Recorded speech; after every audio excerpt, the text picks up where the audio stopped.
Drug use and the culture that surrounds it is everywhere. Countless books, movies, TV shows, and songs are based on it. Clothing lines have been launched around it. Laws are written to try to control it. Our politics are pervaded with discussion about what to do about it.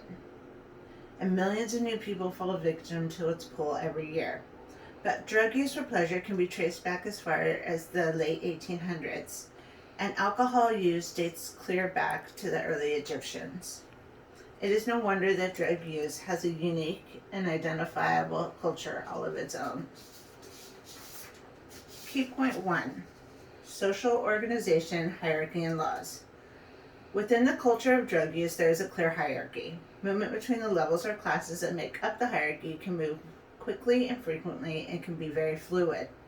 Most commonly, movement is seen between the lower and middle class, as the higher status holders tend to stay distant from the other classes and with more to lose are more vigilant in protecting their ranks.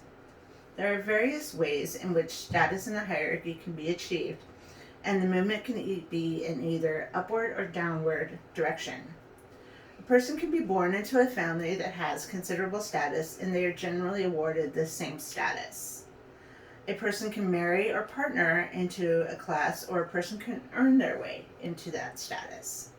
Some ways in which a person may move forward would include being able to access large quantities of drugs, being able to access high quality of drugs, having the means to consistently buy large amounts of drugs, having a safe place to use or store drugs, being able to use large amounts of drugs and still function well, doing long prison terms or serving time in a respectable manner, intimidation or violence, and being able to make drugs.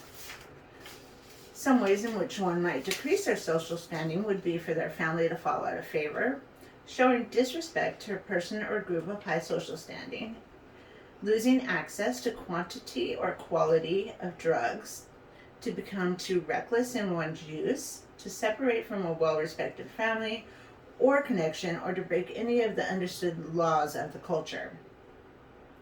Within the drug culture, laws can vary depending on race, religious beliefs, family history, and location, but tend to follow a general guideline, and the similarities far outweigh the differences. While these laws may not be obvious to the outsider, they are very much in place within the culture. The following is a brief and generalized list of the type of laws or social rules commonly seen. Do not call or involve the police in anything, ever. Do not discuss drug business, activities, or information with outsiders. Do not give the police information about yourself or anyone else to get out of trouble. Do not get high with children. Do not steal anyone else's drugs. Do not steal from the people that you use or do business with. Do not use someone else's drug paraphernalia. Do not take strangers to the connections. Do not draw attention to a drug house, person, or location. Do not intentionally sell or give anyone bad drugs. Do not trust outsiders. Involvement in sex offenses of any kinds is looked down upon, but sex offenses involving children is not to be tolerated. Just as the drug culture has its own laws, it also has its own way of punishing those who do not follow those laws. This self-governing system tends to be harsher than the formal courts and/or correction system. Key point 2. Language and arts. Language. The drug culture has its own language that includes unique words and phrases that hold meanings separate from their meaning in the dominant culture.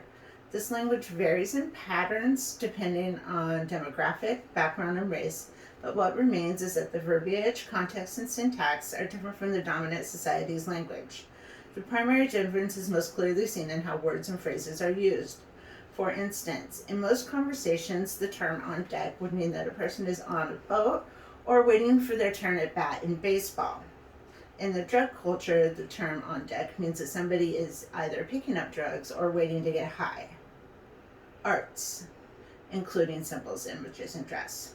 Reflections of the drug culture can be seen in every form of the arts. Songs, books, art pieces, poetry, and movies have highlighted drug use for centuries. In both direct and abstract reflections, the lifestyle and essence of drug use has captured the eye and fueled the inspiration of creatives who have in turn presented their interpretation for the world to partake. Sometimes scientists even believe there is evidence of hallucinogenic drug use in early cave art.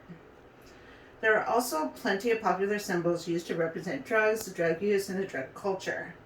Alcohol bottles and cans depict favorite brands. Marijuana leaves, pills, hypodermic needles, snowflakes, 8 balls, glass bongs, and a plethora of emojis are used to represent and tout the drug lifestyle. All of these symbols and images that are symbolic of the drug culture are very common and popular in the fashion industry. This is in fact so common that police are even trained to recognize certain clothing brands as being associated with drug use. With all this representation and public investment, it is easy to see how the drug use can be normalized and even glamorized. Key point 3: beliefs and behaviors, values and norms. Behavior patterns of the drug culture can be seen in many aspects. Forms of dress tend to be grunge, goth, gang related, or street casual. Types of music tend to be country, rock or punk, rap, and EDM. The lifestyle leans towards nocturnal, and the underlying theme is an antisocial mindset. Manipulation of others, lying, and denial of use and its harm to others is a prevailing attitude. Many behaviors that would be considered abnormal or unacceptable within most settings tend to be overlooked as normal, and untreated mental health and the behaviors that come with it, such as paranoia, schizophrenia, mania, etc., are commonplace. Respect and loyalty are of the utmost value, and earning and maintaining these can be very important when considering class and quality of life within the culture. Rejection or disrespect in any form is taken seriously. Another norm for the drug culture is the concept of favors. A favor can be a loan, a front on drugs, or a deed or an act. Favors are part of the drug culture's systemic patterns. Everyone owes someone else a favor, and these favors function much like currency. In conclusion, as with any culture, it is challenging to write a narrative that really relates to the reader what life within a specific culture is like. This is most certainly the case with the culture of drug use and drug lifestyles. The whole projection of the culture is dark, uncomfortable, and unacceptable to most. For those who are attracted to it, the extent to which it can be damaging and consuming is not clear until one is already immersed. What is clear is that the culture of drug use has engraved itself into the fabric of our society.